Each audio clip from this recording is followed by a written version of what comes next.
Boa tarde, pessoal. Sou o professor George e essa vai ser uma aula extra sobre programação em Python. Primeiro, uma visão geral sobre a linguagem. Python é uma linguagem de programação de alto nível, interpretada, interativa, orientada a objetos e amigável a iniciantes em programação. Bom, o que significa cada um desses termos? Uma linguagem de alto nível é uma linguagem mais próxima de linguagens humanas do que de linguagens de máquina. Então, o Python é bem próximo a uma linguagem natural inglesa, ali usando as palavras-chave. E é bem diferente de uma linguagem assembly, por exemplo, que é interpretável por computadores. Uma linguagem interpretada é uma linguagem que é processada em tempo de execução pelo interpretador. Então, em Python, a gente não compila o nosso código e gera um executável .exe, como a gente está acostumado na linguagem C ou C++. O Python ele é interpretado em tempo de execução. Então, você tem lá o seu interpretador instalado e ele vai executando linha por linha do seu programa iterativamente. É uma linguagem interativa, ou seja, você pode interagir direto com o prompt Python para escrever programas, você não precisa ter uma IDE ou aquele dificuldade para você compilar o programa e usar depois, você pode simplesmente abrir o terminal e digitar código Python que ele já funciona para você. O Python suporta o estilo orientado a objetos, que eu vou cobrir mais a seguir no curso, e é extremamente amigável a iniciantes. O código é de fácil legibilidade, as construções sintáticas são bastante simples quando comparadas com outras linguagens de programação. A linguagem Python foi criada pelo holandês Guido van Rossum, sua primeira versão lançada em 94, e o Python na versão 3, que é a que a gente usa atualmente, foi lançado em 2008 e vem sendo atualizada constantemente. O Python suporta ainda integração com bancos de dados, interfaces gráficas com o usuário e até mesmo desenvolvimento para a plataforma web. Vou falar sobre a instalação agora. Primeiro, é necessário fazer o download da versão mais recente do Python, de preferência. Bom, assim que você instalar, digite Python no terminal de comando para checar a instalação. Se ele responder lá Python 3.8.x, beleza, sua instalação está correta. É recomendável o uso de IDEs para você criar software com a linguagem Python. Eu recomendo o PyCharm, que é uma IDE bem profissional, mas pode usar a IDE que você se sentir mais confortável em. E também tem excelentes interpretadores online ali, especialmente para fins didáticos, eles são muito bons, como o RapL e o Google Colab. Então, sintaxe. No Python, o identificador é um nome usado para identificar uma variável, função, classe ou módulo. O identificador Python pode começar com uma letra minúscula de A a Z ou maiúscula também de A a Z ou com um underline, seguido por 0 ou mais letras, dígitos e underscores à vontade. Então, aqui alguns exemplos. A variável peso está ok. Variável peso com inicial maiúscula também está ok. Uma função calcula underline peso está ok. Calcula P maiúsculo peso está ok. Calcula espaço peso está errado, porque o interpretador Python vai entender que são duas palavras diferentes no seu código. E esse último exemplo, peso, ele é inválido porque não pode começar com um numeral. Aqui vale um parênteses.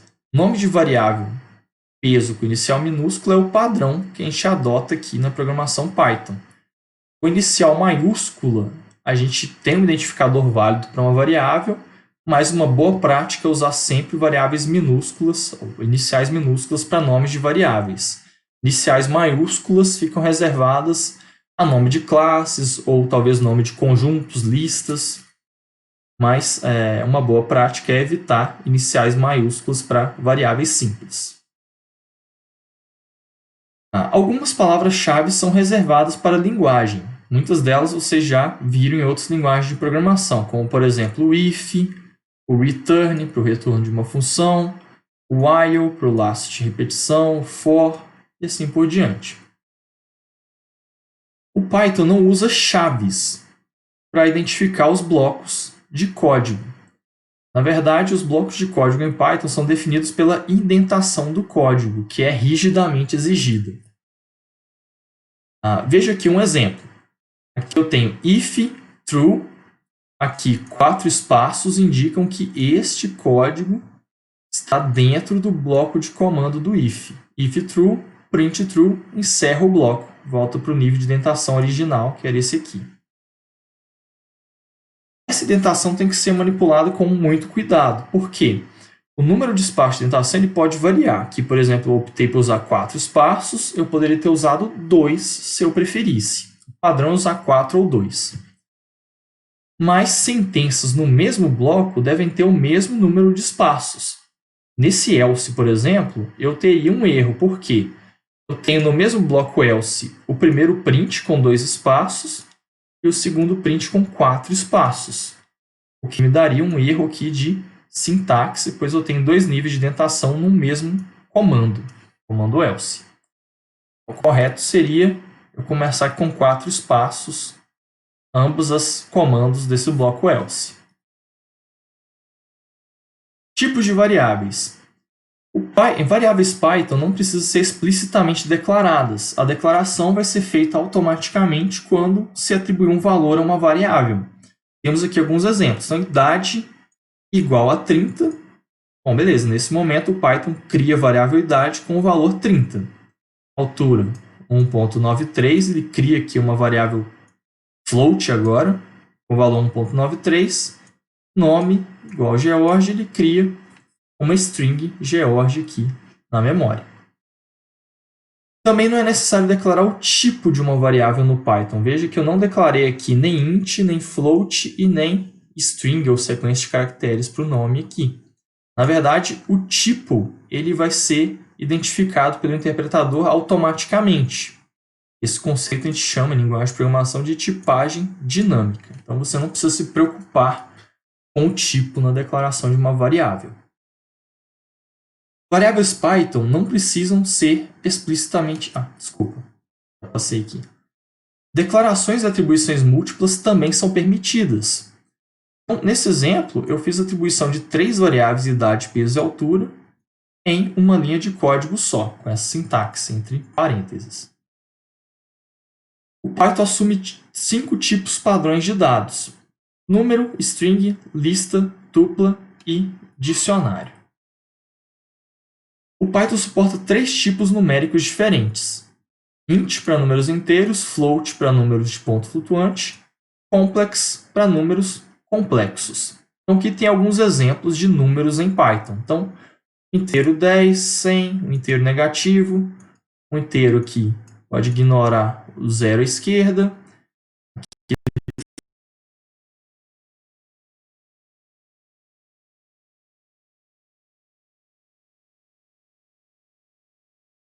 x260, 0x69 também são permitidas. Aqui são um pouco diferentes do que a gente está acostumado. Float, a gente tem aqui, né? Uma casa decimal, 2 casas decimais. Aqui um float negativo, aqui um float em notação científica, aqui outra forma de notação científica e uma terceira forma. E aqui também representações distintas para números complexos. Vai ser um caso provavelmente nosso de lidar com números complexos nesse curso, não. Bom, as strings são identificadas por uma sequência contígua de caracteres. Elas são delimitadas por aspas duplas ou simples. A recomendação aqui é usar sempre aspas duplas em todo o seu projeto, ou, se você optar, aspas simples, mas não ficar alternando simples para uma variável, dupla para outra, é uma coisa que não é uma boa prática de programação. Então, na linha 1 aqui, a gente cria uma variável nome com valor George. E aqui, na linha 2, a gente imprime essa variável. Na linhas 3 a 8, a gente faz algumas manipulações. Bom, essas strings elas podem ser manipuladas usando o operador fatiar. Que é esse colchetes aqui e o colchetes com 2 pontos.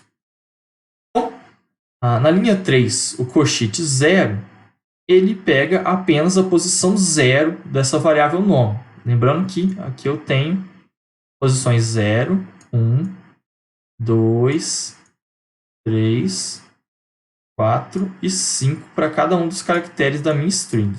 Ok? Então, print nome posição 0 vai imprimir apenas o G. Você pode também imprimir um intervalo de uma string, como por exemplo, print nome 2 até 4. Ele vai pegar a posição 2, que é esse O aqui, e vai imprimir até 4. Bom, exceto o 4. O 4 não inclui. Então, vai imprimir OR. Na sequência, a gente tem print nome 2, dois pontos, significa que vai ser da posição 2 em diante. Então, vai imprimir org. Okay? E a gente tem aqui também menos 1, ou seja, os índices também funcionam no sentido reverso. Se você declarar um índice negativo, ele vai pegar a penúltimo caractere dessa string, no caso, o E. Bom, se você colocasse menos 2, ele ia pegar o penúltimo caractere, que é o G, e assim por diante. Bom, o sinal mais concatena strings. Então, eu posso fazer aqui nome mais espaço Fonseca, iria imprimir George espaço Fonseca. E o asterisco é o operador de repetição. Então, eu posso imprimir nome vezes 2, vai imprimir George, George sem espaços. Uma lista em Python contém itens separados por vírgula, encapsulados por colchetes. Então, aqui na linha 1 tem um exemplo de uma lista em Python. Tem aqui os colchetes delimitando minha lista, e cada elemento está separado por vírgula. Bom, note aqui que a gente tem elementos de tipos diferentes em uma mesma lista. Então, a gente tem aqui, o primeiro elemento é uma pera, que é uma string, depois menos 3, que é um inteiro, depois uva, que é outra string, e depois 1.2, que é um float. Na verdade, listas em Python, elas podem conter itens de diferentes tipos, né? Diferentemente do C, que uma lista armazena, ou um array armazena só elementos de um determinado tipo. Aqui, a gente pode ter uma mistura aqui, se a gente precisar. Os índices de uma lista podem ser operados, acessados por colchetes aqui, e o operador fatiar também funciona de forma análoga à string. Então, alguns exemplos aqui. Print lista na posição 0 imprime a primeira posição da lista, que é a pera, posição 0. Na sequência, print lista 1 até 3 imprime as posições 1, 2 até 3, sem incluir o 3, como eu já comentei. Depois, a print lista 2 em diante vai imprimir a posição 2 em diante até o final da lista. Então, uva, 1.2. E os operadores mais e asterisco funcionam também para listas, né? Concatenando e repetindo, respectivamente. Então, na linha 6, eu tenho aqui lista 1 mais lista na posição 3. Então, eu vou concatenar essas duas listas, então eu vou ter uma nova lista aqui que vai ter a posição 1 dessa lista aqui e a posição 3 dessa lista. Então, vai ser uma nova lista com duas posições aqui. Por fim, print lista 1 até 3 vezes 2 vai imprimir as posições 1 até 3 da lista, exceto 3, duas vezes. Então, vai ter aqui uma lista contendo menos 3 uva, menos 3 uva. Listas em Python também podem ser multidimensionais. Okay? Por exemplo, abaixo cria uma matriz Python 3x2. Então, a gente tem aqui duas linhas e 3 colunas. 1, 2, 3. E aqui a outra linha, 369. Para acessar o conteúdo de botão multidimensional, basta especificar os índices através de colchetes. Então, matriz na posição 1 vai imprimir linha 1 da matriz, que é essa, coluna 1 da matriz, que é essa. Okay? Também é possível criar um vetor de tamanho arbitrário, ou até mesmo um vetor vazio. Um exemplo abaixo cria uma matriz vazia com zeros, matriz 3x3. Então, tem aqui a parte interna, 0 vezes n, criando uma lista com 3 zeros, e essa lista vezes n torna essa lista uma matriz quadrada de zeros. Okay? Bom, agora eu falo sobre tuplas. Uma tupla é um tipo de dado sequencial similar às listas em Python. Uma tupla consiste de valores separados por vírgula, porém as tuplas são encapsuladas por parênteses. Temos aqui um exemplo na linha 1. A tupla, delimitada pelos parênteses, tem 3 elementos aqui. Tem a string Ana, 22, 1.63. Essa outra tupla tem apenas 2 elementos, o F e o 0. Bom, parecem bem similares às listas às tuplas. Porém, tem uma grande diferença. As tuplas, elas têm um tamanho fixo e não podem ser alteradas. Então, a gente pode até mesmo interpretar uma tupla como uma lista somente para leitura. Okay? Os operadores colchetes, fatiar, mais e asterisco funcionam da mesma forma que para as listas. Já o tipo dicionário em Python atua como uma tabela hash. Ele consiste de pares chave-valor. A chave pode ser qualquer tipo nativo Python, mas, usualmente, por questões de eficiência, a gente escolhe números inteiros para serem as chaves de um dicionário. Já o valor pode ser qualquer objeto Python. A sintaxe de criação é a seguinte: dicionários são encapsulados por colchetes, por chaves, e os valores podem ser acessados e atribuídos por colchetes.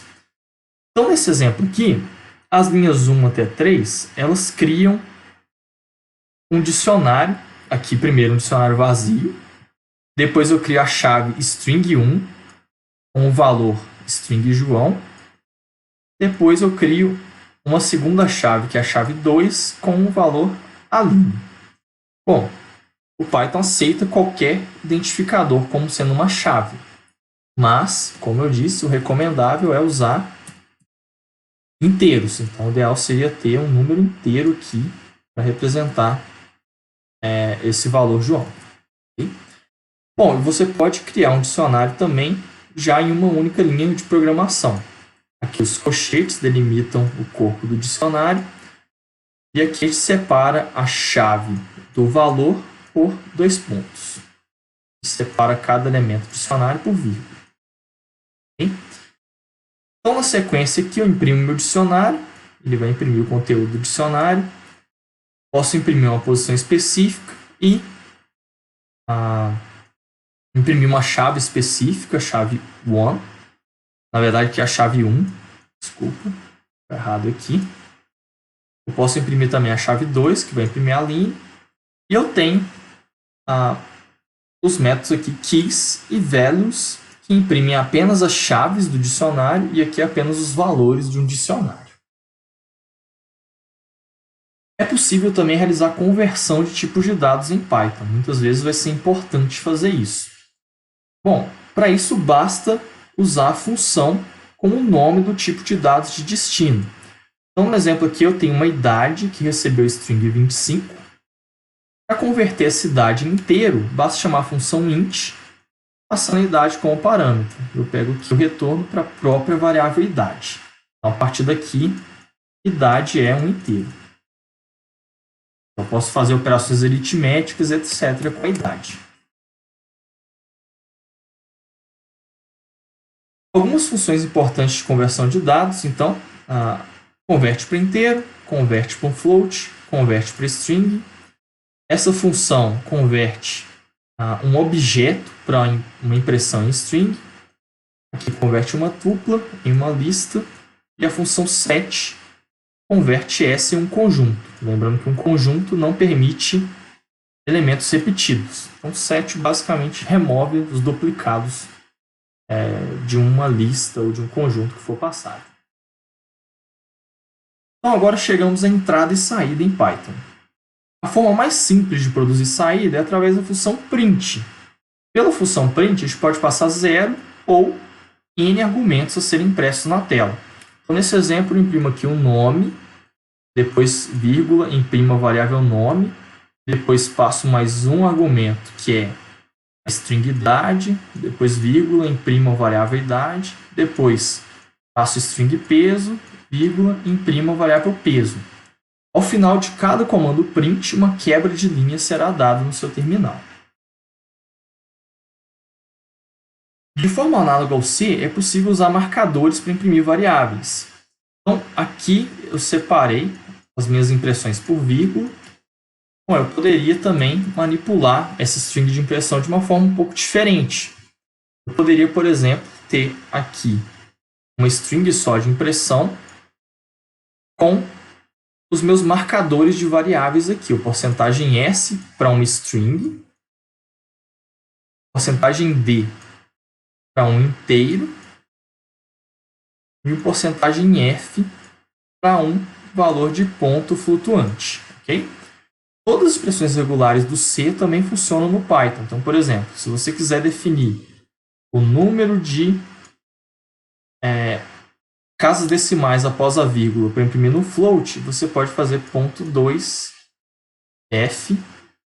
como sendo seu marcador, que você vai especificar que você quer 2 posições após a vírgula apenas.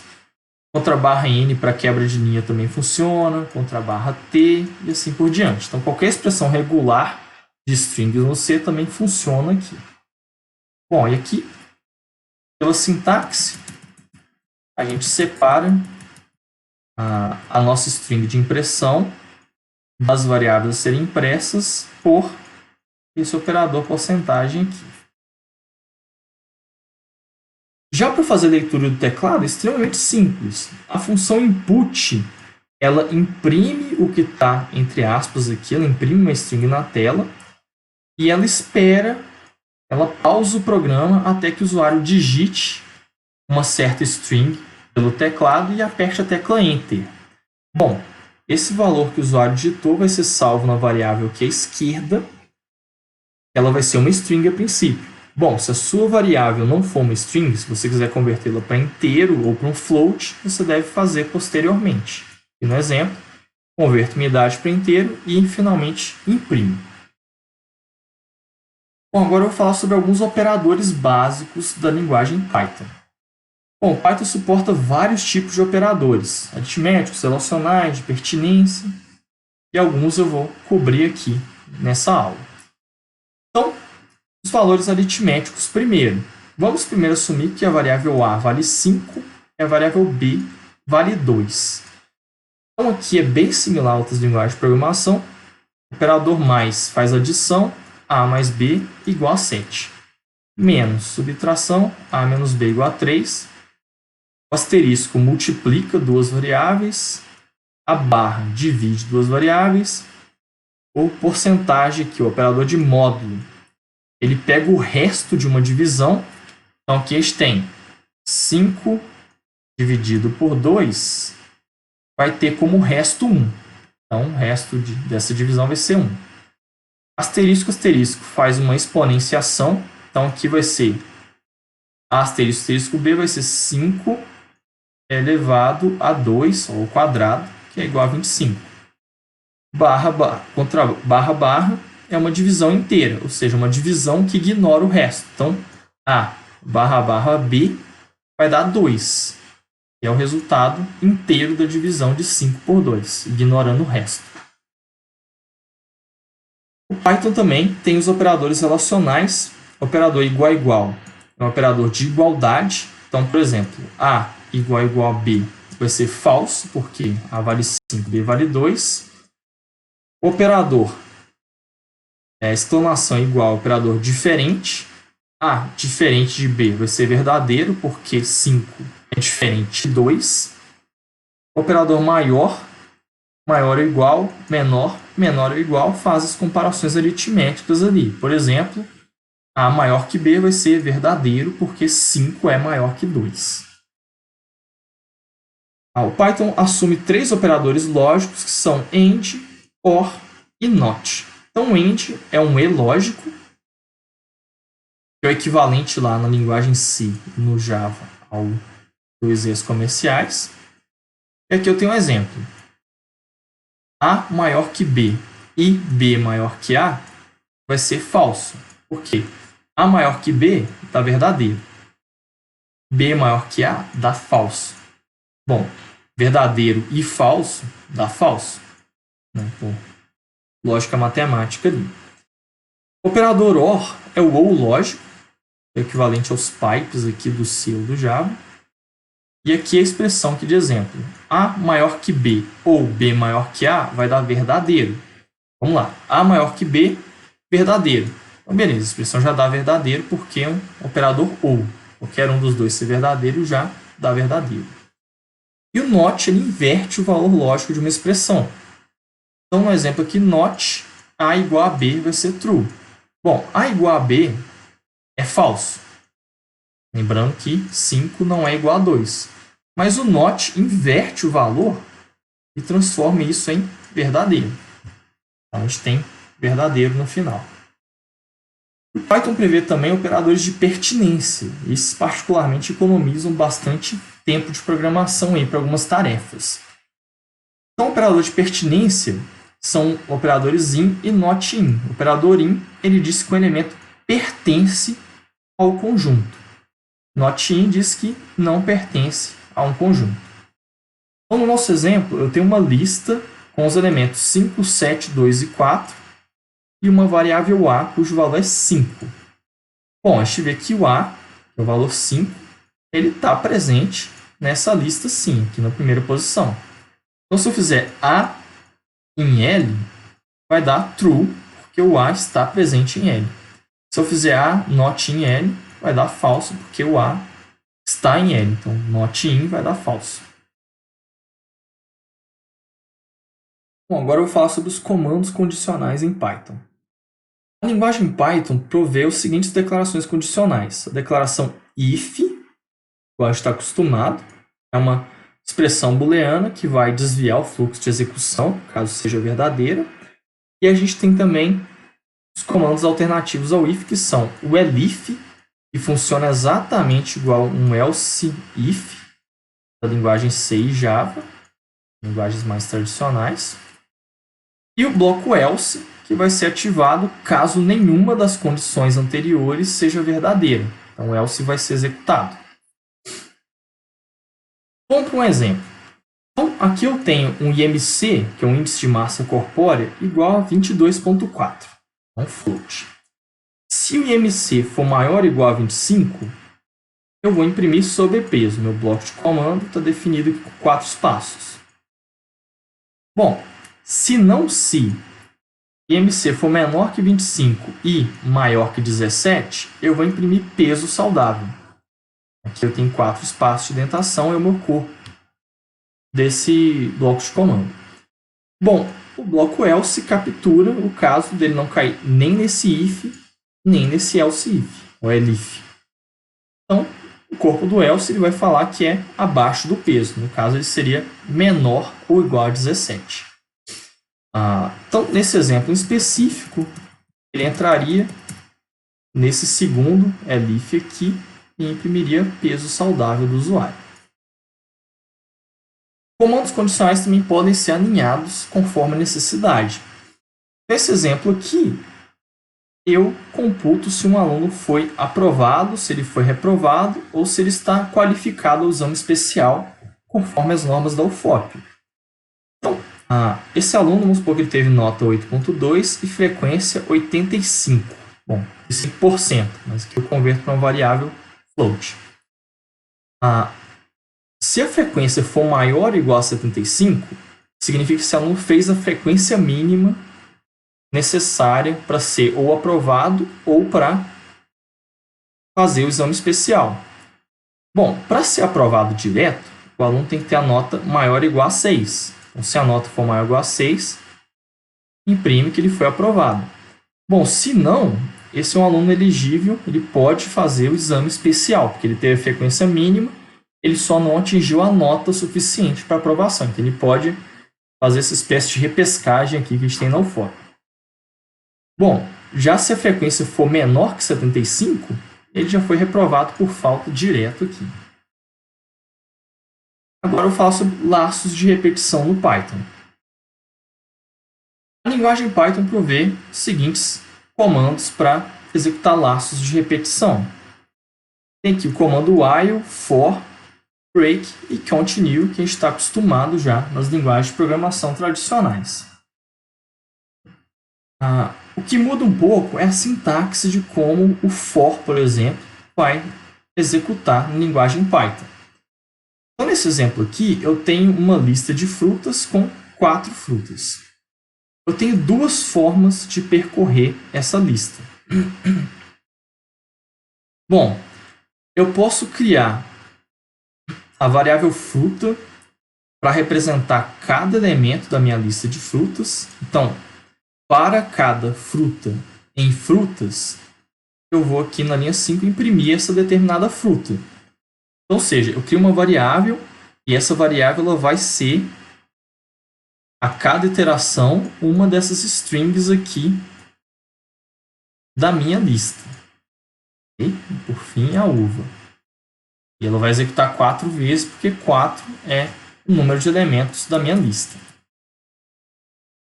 Bom, já nessa segunda forma, eu crio um índice aqui, um iterador i. Então, esse segundo for vai ser o seguinte: para i no intervalo de 0 até o comprimento de frutas, que é 4, o número de elementos de frutas, faça. E aqui é o que vai ser executado. Está na indentação aqui. Então, na primeira iteração, o i vai valer 0 e vai acessar o índice 0 dessa lista. Então, eu posso imprimir assim: print frutas na posição i, que está valendo 0 atualmente. Okay? Na próxima iteração, o meu i vai valer 1. Então, 1 vai referenciar a posição 1 aqui e eu vou imprimir frutas na posição 1. Depois 2, vai imprimir a posição 2. Depois 3, vai imprimir a minha posição 3 da lista. Bom, ele não entra no 4, porque o intervalo ele é sempre aberto aqui no final. Ele é de 0 até 4, exceto o próprio 4. Ele vai fazer 0, 1, 2 e 3. O 4 não entra. Okay? Bom, já o comando while ele é idêntico às linguagens de programação tradicionais. A gente precisa aqui de uma variável iteradora, que vai ser o i, enquanto i menor que comprimento de frutas, que é 4, imprime frutas na posição i, incrementa o i em uma unidade. Esse laço while percorre a minha lista de frutas. Comandos de repetição também podem ser alinhados sem problemas. Então, esse exemplo aqui ele implementa o bubble sort em Python. Bubble sort é um algoritmo simples para ordenação de um vetor de uma lista qualquer de elementos. Então, aqui eu tenho um laço for e no intervalo de 0 até o comprimento de v menos 1.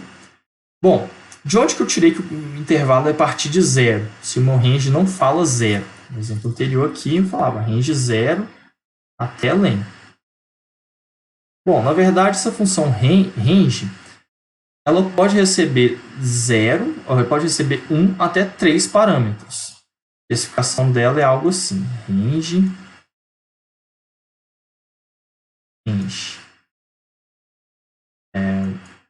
início. Essa função range é bem importante. Fim.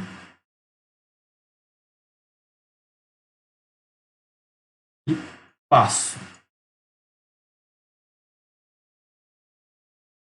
Então, os parâmetros início e passo, eles são opcionais.